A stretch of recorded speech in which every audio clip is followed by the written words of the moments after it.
আজকে হুট করেই মনে হলো অনেক দিন থেকে হাজি বিরিয়ানি খাওয়া হয় নাই। তাই ভাবলাম আজকে যাই, আর বাজারেও একটু টুকটাক কাজ আছে, তো দুইটাই একসাথে সারা হয়ে যাবে। একটু তাড়াহুড়ার মধ্যে ছিলাম, তাই কমন একটা ড্রেস পরেই চলে আসলাম। এইদিকে আমি রাস্তায় দাঁড়িয়ে আছি, একটাও রিক্সা পাচ্ছিলাম না। রিক্সা ছিল ঠিকই, কিন্তু ফুল ছিল। তারপর আমি হুট করে একটা রিক্সা পেয়ে গেলাম। তো এখন আমার ইন্ট্রোটা দিয়ে নিই। হ্যালো এভরিওয়ান, আসসালামু আলাইকুম, this is me Ummi Kulsum. Welcome to my another blog. আজকে কোথায় গেলাম, কি খেলাম আর কি করলাম, অবশ্যই এই ব্লগে আপনাদের সাথে এখন শেয়ার করব। তো আপনাদের কি আরেকটা কথা বলার আছে, সেটা হলো সবাই একটু প্লিজ বেশি বেশি করে আমার ভিডিওতে লাইক, কমেন্ট আর শেয়ার করবেন। তো আমরা যেতে যেতে পৌঁছে গেলাম বিকাশ এজেন্টের দোকানে। একটু কাজ ছিল, তো এখানে চলে আসলাম।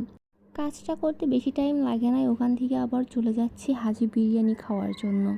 এই তো আমরা চলে আসলাম হাজি বিরিয়ানির সামনে। তারপর আস্তে আস্তে ভিতরে ঢুকলাম, আর আমরা দুটো অর্ডার করে দিলাম। দেখি মনে হচ্ছে সবগুলো একসাথে খেয়ে নেব, কিন্তু বেশি খাইতে পারি নাই, একটু নষ্ট করে চলে আসছি। তো যাই হোক, আলহামদুলিল্লাহ অনেক ভালো লাগছে, খেয়েছি, অনেক দিন পর খেলাম। আমি ভাবতেছি আমি তো খেলাম, এবার বাসার জন্য একটা পার্সেল করে নিয়ে যাই, তাই পার্সেল করেই নিয়ে নিলাম। আরও একটি কাজ আছে, সেটা হলো কসমেটিক্সের দোকানে যেতে হবে, তাই কসমেটিক্সের দোকানে চলে আসলাম কিছু অর্নামেন্টস কেনার জন্য। সামনে আমার যেহেতু ফটোশ্যুট আছে, ফটোশ্যুটের জন্য দরকার ছিল। এখানে আসার পরে এই ভাইয়াটাও বলতেছে উনি নাকি আমার ভিডিও দেখেন, তো শুনে আমার প্রচুর ভালো লাগছে। আর এইদিকে আমি কসমেটিক্সের দোকানে গেলে মনে হয় কোনটা রেখে কোনটা নিব, মানে মাথায় ধরে না, মনে হয় যে সব নিয়ে নিই। সব নিলে তো আর হবে না, যেটা মেন সেটাই আমার এখানে নিতে হবে, তো নিয়ে নিলাম। এই মালার সেটটা আমার ভালো লেগেছে, মনে হলো যে আমার ড্রেস আপের সাথে এটা যায়।